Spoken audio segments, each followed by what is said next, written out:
안녕하세요. 자, 이제 드디어 시험이 얼마 안 남았네요. 자, 임박한 시기에 모의고사 실시하도록 할게요. 자, 이제 1시간마다 1회 분량에 해당이 되는 모의고사가 실시가 될 거고요. 그러니까 그냥 간단하게만 제가 먼저 말씀을 드리면은 문제를 풀 때는 그냥 이제 20문제로 우리가 구성이 되어 있잖아요. 그랬을 때 제가 처음부터 항상 하는 얘기지만은 문제 난이도에는 상중하 난이도를 골고루 넣게 돼 있어요. 그래서 무조건 어렵게만 넣으면 안 되거든요. 그래서 중하에 해당이 되는 문제가 보통 80%예요. 그러면은 16문제가 이 정도가 나올 거잖아요. 그래서 어려운 문제에 해당이 되는 문제를 3, 4문제 정도를 넣어서 여기에서 이제 변별력을 넣는 문제를 넣는 거거든요. 근데 학생분들이 공부를 하실 때 여기에 이제 초집중을 하는 경향이 있죠. 근데 일단 가장 중요한 것은 뭐냐면은 이 중하에 해당이 되는 문제를 무조건 맞추셔야 된다는 거예요. 그러니까 이거에 해당이 되는 이거를 여기서 실수가 절대 나오면 안 돼요. 이거를 꼼꼼하게 보신 다음에 기본에 해당이 되는 골격은 확장을 시켜놓고 나서 기본 것을 분명히 외워놓고 나서 그 다음에 더 나올 만한 것들에 해당이 되는 것을 확장을 시키는 거거든요. 만약에 여기에서 진짜 듣도 보도 못한 문제가 나왔다라고 하게 되면은 이건 나만 모르는 게 아니라 다 모르는 거예요. 그러니까 이런 문제에서 괜히 이제 헷갈리거나 뭐 감정상해하거나 이제 의기소침해지거나 이럴 필요는 없는 거고요. 일단 이런 문제에서 헷갈리지 말자 이렇게 생각을 하세요. 그 다음에 20문제를 또 볼 때 있어서 이제 그냥 간단하게 제가 이제 어떤 문제들 같은 경우에는 낼 때 일부러 이제 함정을 집어넣거든요. 문제를 넣을 때도. 그래서 오늘 문제 넣으면서도 제가 제 함정에 빠져서 답을 2개 막 이렇게 넣을 만한 문제들도 있었었는데 문제를 보실 때 그냥 문제를 보지 마세요. 보지 말고 이 문제를 만든 사람은 어떤 의도로 만들었을까를 생각해 보세요. 그리고 볼 때 우리가 항상 제가 이론 첫 번째 시간에도 말씀을 드렸지만은 여러분들한테 공부를 하실 때 개요, 순서를 외우는 게 되게 중요하다고 했잖아요. 그래서 첫 번째가 우리 같은 경우에도 미생물에 있어서 미생물의 분류, 동정, 명명, 이쪽이 이제 첫 번째 파트였었어요. 그죠? 머릿속으로 쭉 생각해 보세요. 지금 이제 여기 그냥 저 보시면서 그 다음 무슨 얘기를 할까라고 생각을 해보세요. 그 다음에 두 번째로 들어갔던 부분에 해당이 되는 것이 세포 부분을 언급을 했었어요. 그죠? 그래서 세포 부분에 있어서도 원시핵 세포 부분이 있었고 진핵 세포 부분이 있었거든요. 그래서 각각의 세포에서의 기능들, 그래서 세포벽, 세포막, 세포질 내부에서 여러 가지 이것들을 두 가지를 비교하기도 했었고 각각의 특징을 얘기도 했었고 그랬을 때 원시핵, 진핵을 나누고 여러 가지 기준 중에서 우리가 원시핵 세포 그러면은 그람 양성이냐, 그람 음성이냐 이걸 나누는 것처럼 굉장히 이제 기본적인 것은 그 다음으로 들어가는 거예요. 그래서 일단 세포를 나누는 게 있었구나 라는 걸 보시고요. 3, 4, 5, 6 이렇게 쭉 들어가는 과정에서 어떠한 것들이 있었냐면은 이제 대표적인 이제 미생물들로 우리가 공부를 하기 시작했었죠. 그래서 첫 번째 들어갔던 파트가 세균 부분이었어요. 그 다음에 세균 부분 같은 경우에는 특히 병원성하고 관련된 것들이 많이 들어있고 그 다음에 식중독균이라든지 여러 가지 이러한 쪽하고 많이 변폐, 부패하고 많이 연결이 되어 있다 보니까 세균 파트가 워낙 많아요. 파트가 많고요. 그 다음 이거 끝나고 난 다음에 진핵으로 들어가게 되면서 곰팡이를 언급을 해요. 그 다음에 곰팡이가 언급이 되면서 버섯 부분도 같이 언급이 됐어요. 그죠? 그 다음에 여기 있었구나. 세균 끝나고 나서 이 끝부분에서 세균하고 같이 아래쪽에 있었던 방선균 또 얘기를 해요. 세균, 방선균. 그 다음 네 번째 파트에서 곰팡이, 버섯 이야기가 있었고요.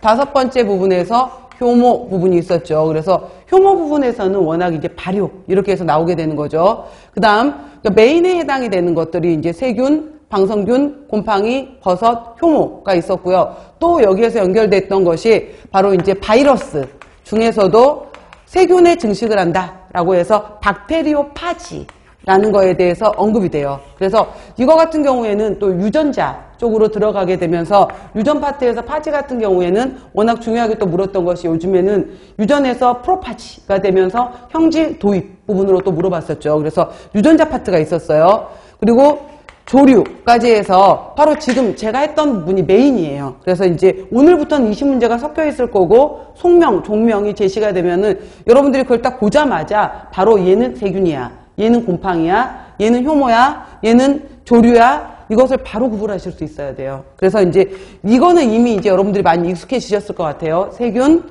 그 다음에 곰팡이, 버섯, 효모, 조류, 바이러스, 박테리오파지 이렇게 나오게 되는 건데, 아까 제가 세균 그러면은 첫 번째 파트가 그램, 양성, 음성 이렇게 나누었던 것처럼 곰팡이 같은 경우에는 격벽이 있어 없어, 조상, 순정, 그 다음에 유성포자, 무성포자 쭉 나누었던 것들이 머릿속에 훅 떠오르셔야 돼요.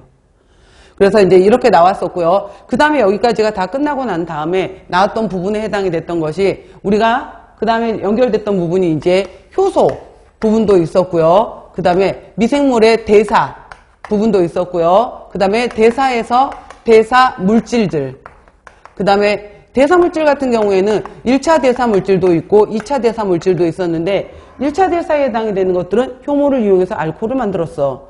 류코노스토 메젠테로이드를 이용해서 덱스트란을 만들었어. 이러한 여러 가지 유용한, 우리가 만들고자 했던 유용한 것들도 있었다면은 2차 대사 물질에서는 위생학하고 연결이 되는 거죠. 그래서 특히 곰팡이, 독성에 있어서 미코톡신이라든지 또 자체적으로 자기가 살아나기 위해서 항생제를 만들어낸다든지 이런 것들도 2차 대사 산물로 나왔어요. 그리고 이러한 대사 있었고요. 또 여기에서 만들어졌던 거에서 마찬가지로 효소 같은 경우에서도 만들어졌었죠. 유용한 물질로 해서 대사 파트가 있었어요. 그리고 나는 이 대사에 해당이 되는 이러한 것들에 해당이 되는 것을 나는 조절하고 싶어 라고 해서 이 조절 파트에 해당이 되는 것이 요즘에 또 많이 부각이 돼요. 그죠? 그래서 조절에 해당이 되는 것도 있었고요. 그 다음에 미생물의 생리, 그 다음에 생육환경 이란 것이 있었죠. 생리, 생육환경. 생리, 생육환경 부분이 있었고요. 그러면 머릿속에 여러분 떠올라야 돼. 여기에서 좀 부분으로 물었던 게 물리적인 자, 그 다음에 화학적인 자, 생물학적인 자 이렇게 물어보는 문제도 있었고, 내적인 자, 그 다음에 외적인 자 이렇게 구별하기도 했어 라고 했었어요. 그 다음에 이거를 좋은 쪽으로 시키는 것도 있었지만은 조절하는 데 있어서 마찬가지로 물리적 조절도 있었고 화학적 조절도 있었고 생화학적 조절도 있었고 여러 가지 이런 조절 방법들이 있었잖아요. 이러한 조절, 그래서 특히 이제 이 우리 부분에서 왜 그 한동안 식품 미생물학이 빠져 있었다가 왜 다시 시험으로 다시 중요하게 부각이 되었느냐, 바로 이 파트 조절 부분에 해당이 되는 것을 너무 모르더라 라고 해서 단순하게 이제 식중독으로만 끝나지 말고 이거를 좀 더 공부하자라고 해서 20문제 중에서 전체적으로 이 파트가 작게는 4문제, 많게는 5, 6문제까지 나와요. 그러니까 4분의 1이잖아요. 굉장히 중요한 부분인 거죠. 그래서 근데 이런 물리적, 화학적, 생물학적 이런 것을 조절하려면은 얘네들의 이 특성을 알아야 돼요. 그래서 어떻게 조절할 것인가를 알아야 돼요. 그러니까 세균은 pH 7 내지 8에 중성에서 약 알칼리를 좋아해. 세균을 조절하려면 산을 첨가하면 돼. 이런 식으로 해서 얘 특성을 알아야지 조절하는 방법들을 배울 거 아니에요, 우리가. 그 다음에 산 처리를 했었을 때, 화학적인 방법에서 산 처리를 했었을 때 유기산으로 조절하는 게 좋아? 무기산으로 조절하는 게 좋아? 라고 하게 되면은 유기산은 뭐고 무기산은 뭐냐? 라고 하게 되면은 무기산에 해당이 되는 대표적인 것은 질산, 황산, 염산 이런 거라면은 유기산에 해당이 되는 것은 젖산, 초산 이런 거였잖아요. 유기산이 더 효과가 커. 왜? 유기산에 해당이 되는 것들이 수소이온을 수시로 내놓고 이런 과정에서 세포막에 문제를 일으키거든요. 그래서 무기산 쪽이 더 훨씬 더 조절 효과가 좋아. 이런 것들을 알려면은 앞쪽의 내용들을 알아야 되는 거예요. 그래서 이 조절 파트가 굉장히 중요하다라는 것을 제가 강조를 드리는 거고요. 그래서 효소, 대사, 생리 이렇게 다 끝났죠. 그 다음에 여기 파트에서 또 요즘에 이 유전자를 이용해서 미생물에 관련된 유전자, 또 이 유전하고 관련된 걸로 해서 내가 일부러 돌연 변이를 유발시켜서 좋은 쪽으로 사용하고 싶어 해요. 좋은 쪽으로. 그래서 돌연 변이를 유발하고 싶어 해요. 유발. 나는 일부러 좋은 쪽으로 유발할 거야. 그 다음에 그럼 얘가 돌연 변이인지 아닌지 어떻게 분리할 수 있어? 그러니까 분리 방법. 이런 실험법으로 또 물어보기도 해요. 그러니까 여기에서도 한두 문제, 한 문제 정도씩이 꼬박꼬박 나오고 있는 파트고요. 그 다음에 마지막으로 들어가서 이제 실험법으로 들어가서 관련된 실험. 그래서 여러 가지 이런 실험에 관련된 것들.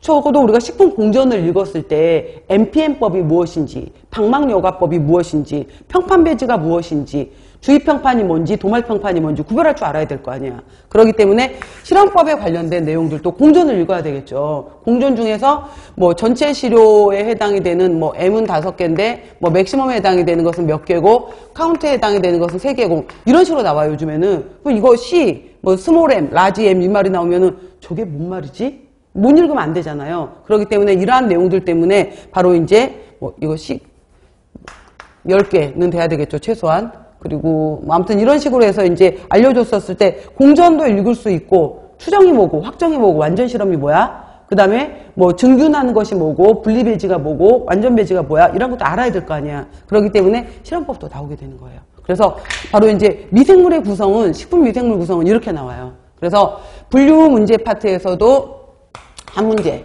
그 다음에 세포 이쪽에서도 한 문제, 그 다음에 세균 이쪽에서는 이제 3문제, 뭐 곰팡이, 여기서는 이제 대략 이것들에 관련된 것들에 해당이 되는 걸로 해서 이렇게 저렇게 해서 이쪽에서도 적어도 6, 7문제 정도 나오겠죠. 그러면은 이 파트에 해당이 되는 것이 거의 10문제 이상이 되는 거고요. 뭐 효소 부분도 하나, 대사물질 이쪽에 관련된 것도 한두 문제, 그 다음에 이렇게 쭉 연결되고 생육환경 부분에서 5문제, 돌연변이 실험법 쪽에서 2, 3문제 이렇게 나오면서 20문제가 구성이 돼요. 그래서 그러니까 뭐 어디가 더 중요하고 덜 중요하고는 없어요. 일단은 제일 중요한 것은 일단은 얘예요. 전부 다 균주 이름들 보면서 속명, 종명 보면서 얘 특징 분류하는 거. 아셨죠? 계속 이걸 반복하세요. 그래서 얘를 보자마자 그램 양성균, 음성균. 그 다음에 얘는 뭐 장내세균과야. 내 특징은 이래. 코아뷸라제 양성이야, 음성이야. 이러한 특징들 있잖아요. 우리 하면서 계속 반복하시면서 하셨으면 좋겠어요. 자, 앞쪽에 간단하게 공부 방법에 대해서 다시 한번 말씀을 드렸고요. 자, 이제 1회 모의고사부터 풀어보면서 같이 또 한 번 정리해 본다 생각을 하세요. 그래서 문제 푸실 때는 여러분들 일단 절대 이론책은 보지 마세요. 첫 번째 한 번 풀 때는. 그죠? 한 번 풀 때는 이 단어 또 헷갈리는데 그러면 밑줄 한번 쳐보시고 다시 이론서 보시고 이렇게 가시면서 했으면 좋겠어요. 자, 1번 문제 같은 경우에는 제가 여기 앞에서 미생물의 발전, 분류, 동정, 명명 이 파트에 해당이 되는 건데 한 문제씩만 넣어봤었어요. 1번 문제로는. 자, 다음 미생물의 발전에 기여한 과학자에 대한 설명으로 옳지 않은 것은? 하고 물었는데 과거에 무조건 단골로 나왔던 것은 레베노크였어요. 그죠? 처음에 미생물, 현미경을 통해서 미생물이라는 존재를 발견한 사람이 누구냐? 그래서 뭐 1600년대 리베노크였다. 이런 얘기들이 맨 처음 나왔었는데 그 다음 코우 얘기, 파스텔, 그러니까 리베노크, 코우, 파스텔이 워낙 기본이잖아요. 근데 최근에 이제 소독법부터 시작을 해서 유전자 이쪽이 나오니까 한두 명 이름씩을 제가 계속 써놨어요. 봐보세요. 코우, 로버트 코우는 특정 병원균이 특정 질병을 일으킨다라는 병원균서를 주장하였다. 맞죠? 그래서 탄저균, 결핵균, 콜레라균, 폐렴균 이란 각각의 균이 있었고요. 또 이분의 중요한 업적 중에 하나는 바로 이제 여러 가지 고체 배지를 만들어내는 것도 있었고 순수분리 이런 것들도 있었죠. 이런 이제 특정 균을 분리해낼 수 있는 것들. 그 다음에 파스테르. 그러니까 코우는 독일 쪽, 파스테르는 프랑스. 자, 그 전에는 자연 발생설이었어요. 자연스럽게 생겨 라고 했었는데 자연 발생설을 부정하면서 모든 생물은 생물로부터 발생한다 라는 것을 생물 속생설. 그래서 여러분 파스텔도 머릿속에 떨어야 돼. 백조목 플라스크를 통해서 끓인 다음에 안으로 공기가 못 들어오게 막았던 것도 있었죠. 그 다음에 또 저온살균법. 포도주 농가에 있는 사람들이 와서 이거 산패되지 않게 알려주세요. 그래서 저온살균을 하시오. 이것도 알려줬죠. 그 다음에 누에 관련된 병도 이것도 처리할 수 있는 법도 했었고 여러 가지 파스테르도 중요한 역할들을 많이 했어요. 생물 속생설. 자, 폴 에를리 이 사람도 알아놓으세요. 이 사람 같은 경우에는 미생물을 선별적으로 죽이는 마법의 탄환이다 라고 해서 매직 블렛이라고 얘기했는데 화학요법 분야, 그러니까 이것에 초석을 마련하였다 라고 했는데 예전에는 그 성병으로 있었던 매독균이 있었잖아요. 매독균에 걸리면 굉장히 치명적인 거였어요. 그래서 매독을 일으켰던 주균이 스피로헤타였었는데 이 스피로헤타한테 비소를 사용했더니 죽네라는 걸 알아낸 거예요. 그래서 뭐 스피로헤타에 비소를 사용해. 그래서 이런 식으로 비소라는 화학물질 있죠. 이걸 사용했다라고 해서 이 사람을 바로 이제 특정 균의 특정 이러한 화학물질을 사용하는 방법을 만들어낸 사람이 폴 에를리이래요. 그래서 이 사람 이름도 기억을 해 놓으시고요. 알렉산더 플레밍 그러면은 페니실린이 나와야 되겠죠. 페니실린이고요. 자, 이거는 여러분들 하나 써놓으세요. 최초의 항생물질 만들었던, 이제 전체 이름 안 쓸게요. 페니실리움 노타툼이었죠. 노타툼이었었고요. 이렇게 있었던 거. 그 다음에 여러분들, 그 여러 가지 항생물질이라든지 이런 물질들이 뭐 예를 들어서 세포벽 합성을 저해하는 거. 그 다음에 세포막의 뭐 기능을 또 저해하는 거. 그 다음, 세포막을 없애버려서 세포가 다 그 세포질 내용물이 빠져나오게 만들어져 버린다든지, 그 다음에 핵산 합성을 저해시켜 버린다든지, 그 다음에 단백질 합성을 저해시켜 버린다든지, 이렇게 여러 가지 이제 기능들을 했었어요. 그랬을 때 우리가 시험에서 주로 많이 언급됐던 게 뭐였었냐면은 세포벽 합성을 저해라고 했었을 때 그램 양성균에 있어서 펩티도 글리칸, 그래서 펩타이드라는 당 물질하고 글리칸에 해당이 되는 아미노산들이 결합을 한 거였잖아요. 그랬을 때 세포벽이 만들어졌었을 때 펩티도 글리칸에서 이 펩타이드, 이 결합이 만들어지는 것을 세포벽 합성을 저해했던 것은 주로 페니실린의 역할이었었고요. 그 다음에 또 이 글리칸 자체가 만들어지는 것을, 글리칸의 합성을 또 저해했던 것이 바로 리소자임이었어요. 그 다음에 단백질의 합성을 주로 저해한다라고 말하게 되면은 이거는 스트랩토마이신. 뭐 이런 식으로 해서 이 전체적으로 이것들이 다 뭐 항균, 항미생물적 기능이 있어 라고 하지만은 조금 더 깊게 들어가게 되면은 각각의 약간 세분화된 특징들이 있더라라는 거. 그래서 여러분 기억나요? 이 페니실린이라든지 리소자임 같은 경우에는 그램 양성균을 그 증식을 억제하는데 좀 유용하게 쓰이는 거고, 그 다음에 방성균이라든지 그 바이러스 뭐 이러한 것들에 해당이 되는 것들은 스트랩토마이신을 사용하는 것이 음성균이나, 그램 음성균 쪽은 스트랩토마이신을 저해하는 쪽이 더 효과가 컸었어요. 그램 음성균은. 자, 이러한 특징. 그래서 스트랩토마이신을 발견한 사람은 누구게요? 왁스만. 그죠? 그래서 이 스트랩토마이신에 해당이 되는 것은 왁스만.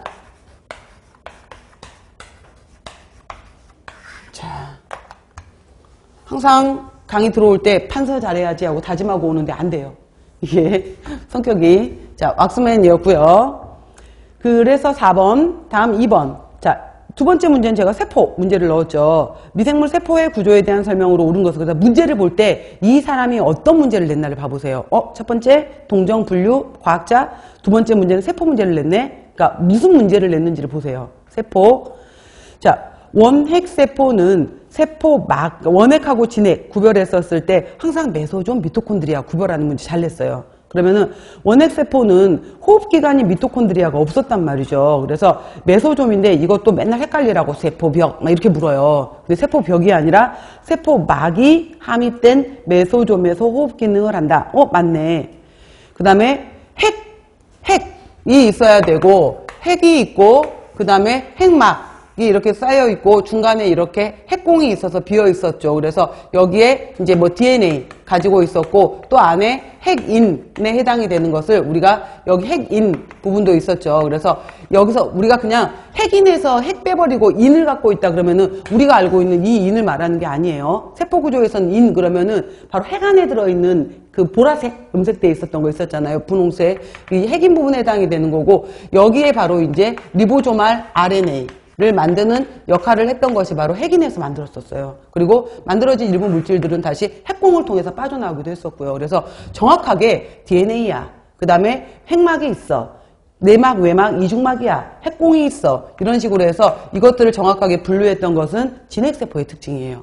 그 다음에 원핵세포 같은 경우에는 이런 식으로 했었잖아요. 세포막, 세포벽이 있고 세포막 부분에서 연결되어 있었던 핵양체. 꼬불꼬불했지만은 얘도 펼쳐보면은 이렇게 고리 모양에 해당이 되는 바로 이것이 있었고, 이거와 별개의 유전 정보를 가지고 있었던 플라스미드를 갖고 있었던 것도 있었죠. 그래서 세포막이 이렇게 꼬불꼬불, 그리고 여기 그 진핵세포에 들어있었던 DNA는 왓슨과 크릭이 찾아냈던 바로 이러한 구조들에 해당이 되는, 이거를 길게 늘어져 있다. 선형. 얘는 고리형, 환형이라는 표현을 써요. 그 다음에 그래서 핵 부위, 여기가 핵 부위인 것 같아. 뉴클레어 리전, 뉴클레올루스라고 표현하는 것은 진핵세포가 아니라 원핵세포죠. 그 다음에 베타 글루칸. 글루코즈 구조가 알파 13, 14, 뭐 13 이런 식으로 결합되어 있는 베타글루칸, 만난으로 구성되어 있는 것은 진핵세포 중에서도 효모의 특징이에요. 효모. 그 다음에 진핵세포의 리보솜은 막으로 분리된 기관이다 라고 했었는데, 여러분들 우리가 진핵세포, 원핵세포 이렇게 쭉 구별했었을 때 진핵세포 같은 경우에는 당연히 얘도 바깥쪽에서 리보솜이 있어야 돼요.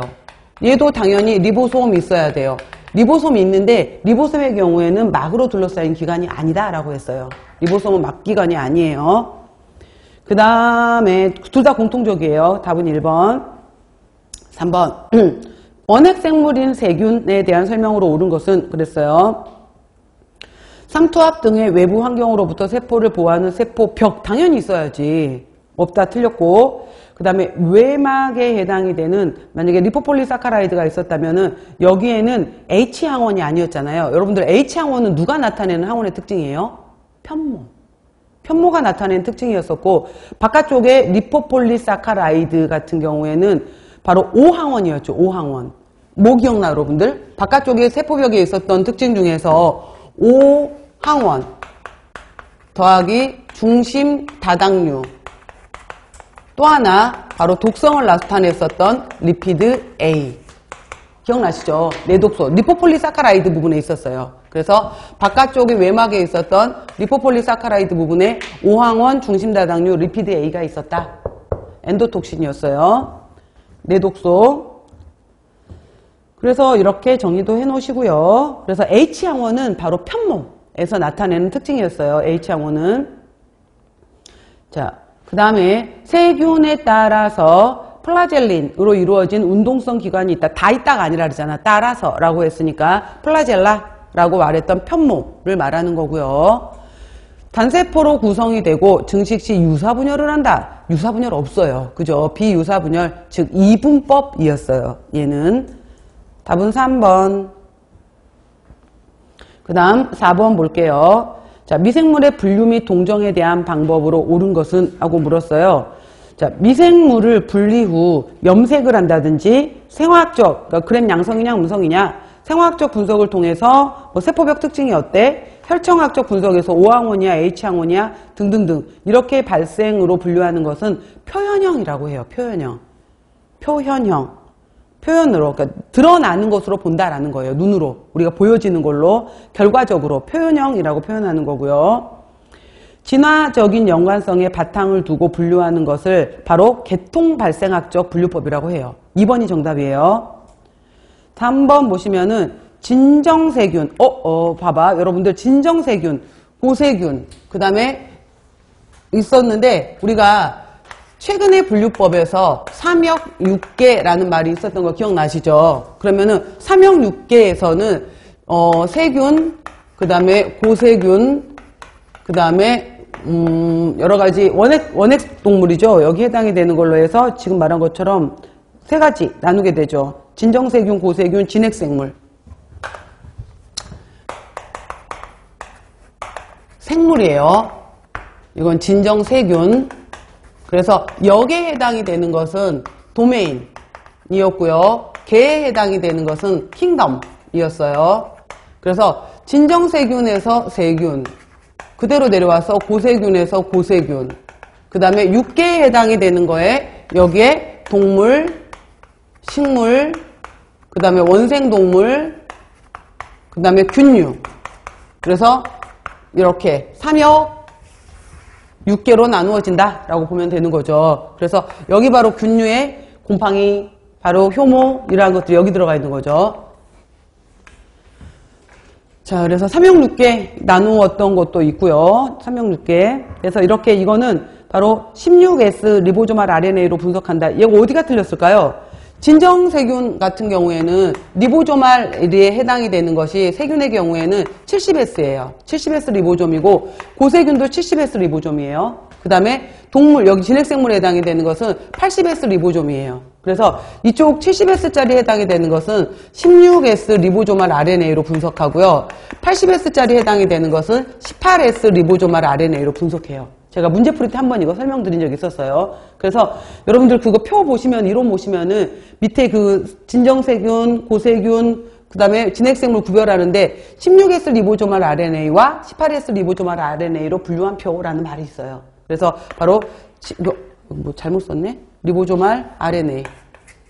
아무튼 이렇게 구별이 된 게 있다라는 거. 그래서 이쪽도 다시 한번 정리해 놓으시고요. 그 다음에 그래서 3번이 16S 리보조말 RNA로만 분석한다는 말이 있어 틀린 거. 자, 유전자형 분류법 중에서 바로 DNA 혼성화 정도를 비교를 했었을 때 이거 DNA 하이브리드제이션이라고 얘기를 했었죠. 여기에서 바로 70% 이상 갖고 또 16S 리보조말 RNA가 97% 이상 갖게 되면은 이걸 같은 종이다라고 얘기를 해요. 종속 과목 강문계에서 같은 종. 그리고 25% 이상 이렇게 이렇게 이제 같아지면서 뭐 일부 좀 같아지면 같은 속이다 이렇게 표현을 하고요. 그러니까 70% 이상 갖게 되는 경우를 우리가 같은 바로 종이라고 표현을 합니다. 그래서 답은 2번이 되는 거고요. 다음 보시면은 자 5번도 잘 알아놓으세요. 장내세균과라고 되어 있죠. 과니까 아시에라는 이름이 들어가 있고요. 에 대한 설명으로 옳은 것은 그랬어요. 자, 장내세균과는 기본적으로 여러분들 그 장내세균과가 프로테오박테리아 뭐예요? 문이었죠. 프로테오박테리아 문 중에서 알파, 베타, 감마, 델타, 입실론이 있었거든요. 장내세균과는 어디에 해당이 됐을까요? 감마였어요. 감마강. 그래서 알파강에 해당이 됐던 것이 초상균들이 있었잖아요. 아세토박터, 글루코노박터. 이것들이 알파강이었고요. 이 장내세균과는 감마강이었었고요. 마지막 입실론에 해당이 되는 데가 헬리코박터가 있었어요. 이렇게 봐놓으세요. 프로테오박테리아 중에서는 감마강. 자, 이것들 그램 음성균이야. 무조건 딱 머릿속에 바로 세균 나오면 양성, 음성 구별하세요. 그램 염색시, 보라색이 아니라 바로 음성이니까 적색으로 돼야 될 것이고요. 그 다음에 뭐 살모넬라부터 시작해서 이러한 것들 식중독의 원인인 병원성 미생물을 가지고 있는 것도 있죠. 그 다음에 인간과 동물의 장내에서만 있는 것이 아니라 토양 이런 데도 자연에도 존재를 했었고요. 그 다음 대부분 무포자이면서 간균의 형태를 가졌고요. 장내 대부분 통성혐기성이었어요. 통성혐기성 이름 외워놓으세요. 패컬터티브 언에어로브라고 했어요. 그리고 봐봐요 여러분들 여기 이 배지 만들었었을 때 통성혐기성균 는 전체적으로 다 자랄 거야. 근데 아래에다 더 많이 분포시킬까요? 위에다가 더 많이 분포시킬까요? 살짝 이 분포를 조금 더 많이 준다면 통성염기성은 위쪽. 그러니까 산소가 있어도 좋아 라는 거예요. 근데 내기성 혐기성균이 있었잖아요. 내기성 혐기성균 같은 경우에는 클로스트리디움 퍼프린젠스 이런 것이 대표적 특징이었죠. 내기성 혐기성 기본적으로 혐기야. 근데 난 산소가 있어도 크게 상관없어 라고 했었을 때는 얘는 위에다가 몰리지 않아요. 그러니까 여기 통성 혐기하고 내기성 혐기하고 있었을 때 위쪽에 산소 쪽에 좀 더 몰려있는 것이 통성 혐기예요. 나중에 그림 보게 되면은 위쪽에 좀 몰려있는 것이 통성 혐기다 라고 보세요. 그 다음에 자 장내세균과의 특징들 카탈라제 뭐였을까요? 통성 혐기니까 양성. 카탈라제 양성. 옥시다제 양성이 음성이에요. 음성. 그 다음 질산염을 아질산염으로 바꾸는 성질도 있어요. 그것도 기억해 놓으세요. 자 이거 보면서 계속 그래서 정답은 4번이다 라는 거 답만 체크하시지 마시고 봅시다. 다음 박테리오파지에 대한 설명으로 옳지 않은 것은 그랬죠. 자, 그러니까 파지라는 것은 기본적으로 붙는다, 기생한다는 뜻이야. 근데 박테리아, 세균에 붙었어 라는 거예요. 자, 크게 머리 다 바로 나오면은 용원화 파지를 묻는 걸까? 독성 파지를 묻는 걸까? 자, 볼게요. 용원화 파지는 생성된 파지의 핵상과 단백질로 원래의 파지에 동일한 파지가 형성된다. 그러니까 숙주 거 다 죽여버리고 자기 것만 만들어낸다라는 뜻이잖아요. 이 말이. 그래서 이거는 생성된 파지, 그러니까 내 거 유전자를 그대로 만들어낸다. 머리, 꼬리, 미부 그대로 다 만들었던 것에 해당이 되는 것은 독성 파지의 특징이었어요. 그죠? 1번이 틀렸네요.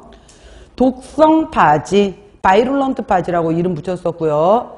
생육에 필요한 핵산, 단백질 합성. 맨 처음에 부착했죠. 꼬리 스파이크 부착했어요. 그 다음에 뭐해? 독성파지는 침투 해야 될 거 아니야. 침입. 들어간 다음에 자기 거 핵산 단백질 만들어야 되겠죠. 그 다음에 다 끝났네? 숙주 용균 시켜버리고 나와야 될 거 아니야. 이렇게. 그래서 필요한 핵산과 단백질 합성이 이루어지면 숙주 생육이 중지가 된다. 맞아요. 독성 파지의 성숙된 파지는 다 끝났어. 자기 거 다 만들었어. 그럼 리소자인 만들어서 숙주세포 용균 시키면서 나와버려요. 맞고요. 용원합 파지는 파지 DNA가 바로 파지하고 숙주하고 같이 섞여. 그래서 우리 이렇게 표현했잖아요. 요 파지 거는 이렇게 꼬불꼬불했고 숙주 거는 이랬다. 그러면은 이 상태로 그대로 같이 증식을 하는 거. 이거를 프로파지라고 했었고요. 여기에다가 일부러 내가 유전자 변형을 통해서 어떤 성질을 집어넣었어. 그래서 다음 걸로 도입을 시키고 싶어. 이걸 뭐라고 불렀게요? 형질 도입. 영어로는 트랜스덕션. 트랜스덕션. 그리고 이 프로파즈가 운반체로 작용을 하죠. 벡터로 작용한다 라는 표현도 있었죠. 운반체 벡터. 그래서 플라스미드도 벡터로 작용을 하고 프로파즈도 벡터로 작용하는 거예요. 벡터라는 의미에서 운반체라는 의미가 있는 거예요. 유전 정보를 다음 걸로 넘기는 과정. 1번이었고요.